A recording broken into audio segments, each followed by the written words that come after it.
അല്ലാഹു തൗഫീഖ് നൽകട്ടെ. അപ്പൊ നാളെ മരിക്കുമെന്നൊരാൾ ഉറപ്പിച്ചാൽ അയാൾ ജീവിതത്തിൽ ഏറ്റവും നല്ലത് ചെയ്യാൻ തീരുമാനിക്കും, നല്ലത് പറയാൻ തീരുമാനിക്കുക, ഏറ്റവും നല്ല വാക്കുകൾ അവൻ പറയുക. ഏറ്റവും നല്ല വാക്ക് അവൻ പറയുക. ഏറ്റവും നല്ല വാക്യതാ എന്ന് പറയും. ഏറ്റവും നല്ല വാക്യതാ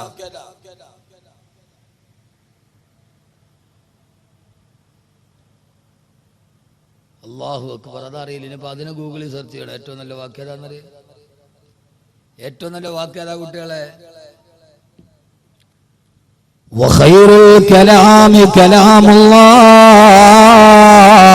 ഏറ്റവും നല്ല വാക്ക് അല്ലാഹുവിന്റെ കലാമായ ഖുർആനാണ്. ഏറ്റവും നല്ല വാക്ക് ഖുർആനാണ്.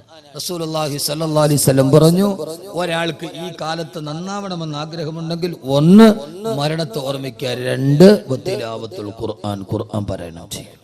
എന്ത് ചെയ്യുക? എന്ത് ചെയ്യുക? ഖുർആൻ പാരായണം ചെയ്യുക. ജീവിതത്തിൽ ഒരാൾക്ക് ചെയ്യാൻ ഹൃദയത്തിൽ മരണത്തെ ഉറപ്പിക്കുക, എന്നിട്ട് ഖുർആൻ പാരായണം ചെയ്യാൻ നിന്റെ ഹൃദയം സ്ഫടിക സമാനമാകും. നിന്റെ ഹൃദയത്തിന്റെ അഴുക്കുകൾ മാറിക്കിട്ടും. അള്ളാഹുവിന്റെ ഖുർആൻ, ആ ഖുർആൻ പരമാവധി ഖുർആൻ ഓതാൻ നിങ്ങൾ തീരുമാനിക്കുക. മഹിലന ഹദാകല്ലദീ അഅതാക നാഫിലത്തുൽ ഖുർആനി ഫീഹി മവാഇദു വതഫ്സീലു. പരമാവധി അല്ലാഹുവിന്റെ ഖുർആൻ പാരായണം ചെയ്യാൻ ശ്രമിക്കുക. അല്ലാഹു ഖുർആൻ പഠിക്കാൻ അല്ലാഹു തൗഫീഖ് നൽകട്ടെ.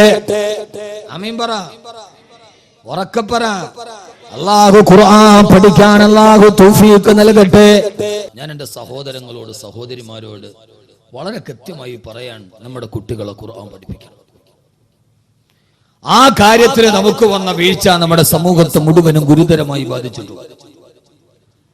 അല്ലാഹുവിന്റെ വിശുദ്ധമായ ഖുർആൻ, ആ ഖുർആനിനെ പരമാവധി എത്രത്തോളം പഠിപ്പിക്കാൻ കഴിയോ ആ ഒരു കാലം നമ്മുടെ കാലഘട്ടത്തിൽ നിന്ന് മാറിപ്പോയി. സന്ധ്യാസമയത്ത് യാസീൻ ഓതിയിരുന്ന, വാഖിയ ഓതിയിരുന്ന, മക്കളെ ഇരുത്തിയിട്ട് സലാത്ത് ചൊല്ലിയിരുന്ന ആ ഒരു സന്ധ്യകൾ നമുക്ക് മാറിപ്പോയി. എന്നിട്ട് അതിനു പകരം നമ്മൾ ആരായി മാറിയെന്നറിയുമോ? ഇന്ന് നമ്മുടെ ഭക്തിയുടെ സന്ധ്യ എന്തേ? ഞാൻ നിങ്ങളോടൊരു പരമാർത്ഥം പറഞ്ഞുതരാം. നിങ്ങൾ എന്നോട് ദേഷ്യപ്പെട്ടിട്ട് കാര്യമൊന്നുമില്ല, പറഞ്ഞുതരട്ടെ. അതോർത്തിട്ട് നിങ്ങൾക്ക് എന്നോട് പരിഭവം വേണ്ട, ബാക്കി അത് പറഞ്ഞല്ലോ എന്ന് വേണ്ട. പക്ഷെ പറയുന്നത് കൃത്യമാണ്. ഏറ്റവും നല്ല മതസൗഹാർദ്ദ പ്രഭാഷകനുള്ള അവാർഡ് വാങ്ങിച്ച ആളാണ് ഞാൻ. അത് പറഞ്ഞിട്ടാണ് ഞാൻ പറയാ. പെണ്ണുങ്ങൾ ഉണ്ടല്ലോ അതൊക്കെ എവിടെയാണ്? ബൈക്കില്. തങ്ങൾ അവിടെ തന്നെ ഇരിക്കട്ടെ. നമ്മുടെ മക്കൾ, ആ മക്കളോട് നമുക്ക് വർത്താനം പറയാൻ സമയമില്ല. മക്കൾ ഇങ്ങോട്ടാ വർത്താനം പറയും. മോനും പാപ്പായും കൂടെ രാത്രി വർത്താനം പറഞ്ഞ സമയം എവിടെ? സന്ധ്യക്കിരുത്തിയിട്ട് ഖുർആൻ ഉദിച്ച സമയം എവിടെ? ആ സന്ധ്യ എവിടെ? നമ്മുടെ പൗരാണികതയുടെ സന്ധ്യ നമുക്ക് മറന്നുപോയി. കാരണം സന്ധ്യാസമയം എന്ന് പറഞ്ഞാൽ ഭക്തിയുടെ സമയമാണെന്ന് ഏഷ്യാനെറ്റുകാരനും സൂര്യക്കാരനും അറിയാം. അതുകൊണ്ട് സന്ധ്യാസമയത്ത് മഗ്‌രിബിന്റെ സമയത്താണ് ഭക്തിയുടെ സീരിയലുകൾ പ്രക്ഷേപണം ചെയ്യുക. ശ്രീ ഗുരുവായൂരപ്പൻ, ശ്രീ ശബരിമല അയ്യപ്പൻ, ഈ സീരിയലുകൾക്ക് സമയം ഏത് സമയം? ഏതാ സമയം? ഗുരുവായൂരപ്പന്, ശബരിമല അയ്യപ്പനോടൊക്കെ ഉള്ള ഭക്തിയുടെ സീരിയൽ ഏഷ്യാനെറ്റും സൂര്യൻ വിടുന്ന ഏത് ടൈമിലാ നിങ്ങൾക്ക് അറിഞ്ഞൂടാ? നിങ്ങളിതൊന്നും നോക്കാത്ത മുത്തക്കീങ്ങളാണ് പിന്നെ നിങ്ങൾ ഉടലോടെ സ്വർഗത്തിൽ പോണ ആളുകളാണ്. നിങ്ങളിതൊന്നും അറിയാത്ത ഇത്രയും വലിയ മുത്തക്കീങ്ങളായിട്ടിരുന്ന നിങ്ങളോട് ആരോടാ പറയാ? പക്ഷേ സഹോദരങ്ങളെ, മഗ്‌രിബിന്റെ സമയത്താണ് ഇത് രണ്ടും പ്രക്ഷേപണം ചെയ്യുക. ഒരു കാലത്ത് പള്ളിയിലും മസ്ജിദുൽ ഇബാദയിലും മഗ്‌രിബിന്റെ ബാങ്ക് കേട്ടാൽ അല്ലാഹു അക്ബർ, അല്ലാഹു അക്ബർ, ആ ബാങ്ക് കേട്ടാൽ ആ സമയത്ത് നമ്മുടെ വീട്ടിൽ സൂറത്തുൽ വാഖിയ ഉണ്ടായിരുന്നു, യാസീനുമായിരുന്നു കാരണവന്മാരും മക്കളുമെല്ലാം. ഇന്ന് ആ സമയത്ത് പള്ളിയിലെ മഗ്‌രിബിന്റെ ബാങ്ക് വിളിക്കുമ്പോ ആ സമയത്ത് പെങ്ങളെ നീ ടിവി ഓൺ ചെയ്താൽ ആ സമയത്താണ് ഏഷ്യാനെറ്റിൽ ഗുരുവായൂരപ്പന്റെ സീരിയൽ തുടങ്ങുന്നത്. അത് നീ റിമോട്ട് ഓൺ ചെയ്യുമ്പോൾ മഗ്‌രിബില് പള്ളിയിൽ ബാങ്ക് വിളിക്കുന്ന സമയത്ത് നിന്റെ വീട്ടിൽ കേൾക്കുന്നത് എന്താ? ഓം ഗുരുവായൂരപ്പ ഓം ശബരിമല അയ്യപ്പ, മഗ്രിബിന്റെ സമയത്ത് വാഖീം യാസീൻ ഓതുന്ന സമയത്ത് അറിയാതെങ്കിലും നീ നിന്റെ വീട്ടിൽ ശിർക്കിന്റെ പദം പറയിപ്പിച്ചില്ല പെങ്ങളെ, പിന്നെങ്ങനെയാ നിന്റെ വീട്ടിൽ അല്ലാഹുവിന്റെ ബറക്കത്തുണ്ടാവുക? ആ സീരിയൽ ഓൺ ചെയ്യുമ്പോ ആ വിളികളോടെ നിന്റെ മഗ്രിബിന്റെ സമയം തുടങ്ങുമ്പോ ബോധപൂർവമോ അല്ലാതെ ആ സമയത്ത് നിന്റെ വീട്ടിലെ ശിർക്കിന്റെ പദം നീ പറയിപ്പിച്ചവളാണ്. അതുകൊണ്ട് സഹോദരിമാര്, എത്ര വലിയ കുടുംബമായാലും എവിടെയൊക്കെ എത്തി നിന്നാലും സന്ധ്യാസമയത്ത് നിങ്ങൾ ഖുർആൻ ഓതണേ, അല്ലാഹുവിന്റെ ഖുർആൻ പാരായണം ചെയ്യണേ. എത്ര വലിയ കോടീശ്വരന്മാരായാലും ഒരു കാര്യം ഞാൻ പറയട്ടെ, നിങ്ങളോട് കേരളം കണ്ട വലിയ കോടീശ്വരനാണ് ലുലുവിന്റെ MD ബഹുമാനനായ MA യൂസുഫ് അലി സാഹിബ്. എന്റെ വളരെ അടുത്ത ഒരു ഹൃദയബന്ധമുള്ള ആളാണ്. അല്ലാഹു അദ്ദേഹത്തിന് ആഫിയത്തും ആരോഗ്യവും കൊടുക്കട്ടെ. കഴിഞ്ഞതിന്റെ മുമ്പിലത്തെ റമളാനില് അദ്ദേഹത്തിന്റെ വീട്ടിൽ നോമ്പ് തുറക്കാൻ പോകുന്ന സമയമാണ്. 10 മിനിറ്റ് കൂടിയുണ്ട്. എല്ലാവരും വലിയ വലിയ വൻകിട ബിസിനസ്സുകാരുടെ ഇഫ്താർ മീറ്റാണ്. അതിലേക്ക് ഈ വിനീതന് ക്ഷണമുണ്ടായിരുന്നു. അവിടെ ചെല്ലുമ്പോ കോടീശ്വരന്മാരുടെ കോടീശ്വരന്മാർ ആ സമയത്തും അദ്ദേഹം പൈതൃകം കൈവിട്ടില്ല. അവിടെ ഇമാമത്ത് നിൽക്കുന്ന ഹാഫിദിനോട് പറഞ്ഞു, എല്ലാവരും നിശബ്ദമായിരിക്കെ. സൂറത്ത് റഹ്മാനോട് ആ ഹാഫിദ് അവിടെ ഇരുന്ന് സുന്ദരമായി സൂറത്ത് റഹ്മാനോട് അത് തീരും അടുത്ത ആളോട് പറഞ്ഞു സൂറത്ത് വാക്യയോട്, അടുത്ത ഹാഫിദ് സൂറത്ത് വാക്യയോട്. അത് കഴിഞ്ഞപ്പോ അവിടെ ഇരിക്കുന്നുണ്ട് മഹാനായ ലാളിത്യത്തിന്റെ പ്രതീകമായി ഈ കേരളത്തിന്റെ ജനതയെ ഞെട്ടിത്തെരിപ്പിച്ച ബഹുമാനപ്പെട്ട ശൈഖുനാ ആലിക്കുട്ടി ഉസ്താദ് അവരുടെ. ആലിക്കുട്ടി ഉസ്താദിനോട് ദുആ ചെയ്യാൻ പറഞ്ഞു. ഉസ്താദ് ദുആ ചെയ്തു. തീർന്നപ്പോ എന്നോട് പറഞ്ഞു, ബാക്കവി നിങ്ങളും ഒന്ന് ദുആ ചെയ്യ്. ആ ദുആയിലേക്ക് കടന്നു. അബുദാബി ശൈഖ് സായിദ് മസ്ജിദിൽ മഗ്രിബിന്റെ ബാങ്ക് മുടങ്ങുന്നത് സെൽസിഡിയിലൂടെ കണ്ടു. ഈത്തപ്പഴം കാരക്കയുമായി നോമ്പ് മുറിക്കപ്പെട്ടു. ഞാനൊന്ന് ചോദിക്കട്ടെ മോനെ, നമ്മുടെ വീട്ടിലല്ല നമ്മുടെ നാട്ടിലെ ചുമഴത്ത് പള്ളിയിൽ പോലും നോമ്പ് തുറക്കുന്നതിന് 10 മിനിറ്റ് മുമ്പ് നിശബ്ദമായിരുന്നു. ഖുർആനോട് ദുആ ചെയ്തിട്ട് നമുക്കൊന്ന് നോമ്പ് തുറക്കാൻ കഴിയോ? ഒരു പള്ളിയിൽ നടക്കാത്തത് പോലും അദ്ദേഹത്തിന്റെ വീട്ടിൽ നടന്നപ്പോ ഞാനിത് അദ്ദേഹം എനിക്ക് കോടികൾ തന്നത് കൊണ്ട് പറയാൻ നിങ്ങൾ കരുതണ്ട. അങ്ങനെ കരുതിയാൽ എനിക്കൊട്ടൊരു പുല്ലുമില്ല. ലോകത്ത് കണ്ട നന്മകളെ ആരുടേതാണെങ്കിലും വിളിച്ചു പറയാൻ കഴിയുണ്ടോ? ഒരു നന്മയുടെ സമവാക്യം നമുക്കുണ്ടാവണം. പൊന്നുമോനെ, അല്ലാഹുവിന്റെ ഖുർആൻ പാരായണം ചെയ്താ ഞാൻ ഇവിടെ നിൽക്കുന്ന ചെറുപ്പക്കാരോട് ചോദിക്കുക, നിനക്ക് എത്ര സിനിമാ പാട്ട് കാണാതെ അറിയാം? എത്ര ആൽബം പാട്ടുകൾ നിനക്ക് കാണാതെ അറിയാം? പക്ഷേ അല്ലാഹുവിന്റെ ഖുർആനിലെ സൂറത്തുൽ ഫാത്തിഹ എങ്കിലും പാരായണ മര്യാദയോടുകൂടി ഒന്ന് പാരായണം ചെയ്യാൻ അറിയാവുന്നവരെന്ന് കൈവക്കാൻ പറഞ്ഞ എത്ര പേരാ കൈവക്കുക? യഥാർത്ഥത്തിൽ ഖുർആൻ നമ്മുടെ ഗ്രന്ഥമല്ലേ? നാളെ മുമ്പ് ഈ ഖുർആൻ നമുക്കെതിരെ പരാതി നൽകയില്ല. അല്ലാഹുവേ, വഖാല റസൂലു യാ റബ്ബി ഇന്നകും ഇത്തഖദു ഹാദൽ ഖുർആന മഹ്ജൂറാ. നാളെ പരലോകത്ത് ഞാനും നിങ്ങളും നിൽക്കുമ്പോ ഖുർആൻ അല്ലാഹുവിനോട് പറയും, അല്ലാഹുവേ ഇന്ന ഖൗമി ഇത്തഖദു ഹാദൽ ഖുർആന മഹ്ജൂറാ. ഈ സമൂഹം എന്നൊരു പഴയ ഗ്രന്ഥമായി കെട്ടുകഥയാക്കി വലിച്ചെറിഞ്ഞു. അല്ലാഹുവേ, നിന്റെ അലമാരകളിൽ നീ വെച്ചിരിക്കുന്ന ഖുർആനിലെ കത്തിക്കാളുന്ന നരകത്തിന്റെ മുമ്പിൽ വെച്ച് നിനക്കെതിരെ സാക്ഷി പറയുമെന്ന് അല്ലാഹുവിന്റെ വിശുദ്ധ ഖുർആൻ. അതുകൊണ്ട് എന്റെ സഹോദരങ്ങളോട് സഹോദരിമാരോട് ഒരേ ഒരു കാര്യം ഞാൻ പറയട്ടെ, അല്ലാഹുവിന്റെ ഖുർആനിനെ പരിചയപ്പെടുക, ഈ ഖുർആന്റെ വഴിയിലൂടെ നടക്കുക. എന്നെ കേൾക്കാൻ എത്തിയവരോട് വെറുതെ സമയം കളയാനല്ല, ഒരു പ്രധാനപ്പെട്ട തുടക്കം ഇന്ന് ഇവിടെ നിന്നുണ്ടാവണേ. ആദരവായ പ്രവാചകൻ നബി മുഹമ്മദ് മുസ്തഫ, പോരാ ഹബീബായ നബി മുഹമ്മദ് മുസ്തഫ, താജ്ദാരെ മദീന നബി മുഹമ്മദ് മുസ്തഫ.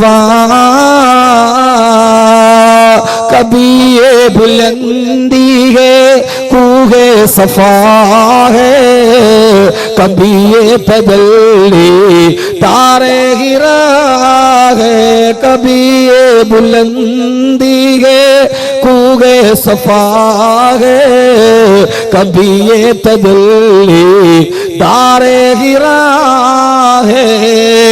ദാർ ഹിറായിൽ ഇരിച്ചിരുന്ന ലോകത്തിന്റെ വെളിച്ചമായി കടന്നു വന്ന ജിബ്രാൾട്ടർ കടലിടുക്കുകൾ കടന്നിട്ട് സൂയസ് കനാലിന്റെ മുകളിലൂടെ ഒരു കാലഘട്ടത്തിൽ ഞണ്ടുപെറുക്കി നടന്ന യൂറോപ്യന്മാര് ലോകത്തിന്റെ ഏറ്റവും വലിയ അക്ഷരജ്ഞാന കവാടത്തിന്റെ കവാടത്തിലേക്കാണ് നയിച്ച അള്ളാഹുവിന്റെ വിശുദ്ധ ഖുർആൻ. മഹാനായ റസൂലുള്ളാഹി സ്വല്ലല്ലാഹു അലൈഹി വസല്ലമയുടെ അടുത്ത് മഹാനായ ജിബ്രീൽ അലൈഹിസ്സലാത്തു വസ്സലാം ഇരിക്കുമ്പോ അവിടേക്കാണ് മഹാനായ അബൂദർ ഗിഫാർ റളിയല്ലാഹു തആല കടന്നു വരുന്നത്. അബൂദർ റളിയല്ലാഹു തആല കടന്നു വരുന്നത് ഹബീബായ മുത്ത് കണ്ടിട്ടില്ല. ജിബ്രീൽ അലൈഹിസ്സലാത്തു വസ്സലാം പറഞ്ഞു, യാ റസൂലല്ലാഹ്, അങ്ങയുടെ കൂട്ടുകാരനായ അബൂദർ വരുന്നുണ്ട് നബിയേ. ആശ്ചര്യാതിലോകത്തോടെ ഹബീബായ നബി തങ്ങൾ ചോദിച്ചു, ജിബ്രീല്, അബൂദറിന് നിങ്ങൾക്ക് എങ്ങനെയാണ് പരിചയമുള്ളത്? അബൂദറിനെ ഇതിനു മുമ്പ് നിങ്ങൾ സന്ദർശിച്ചിട്ടുണ്ടോ?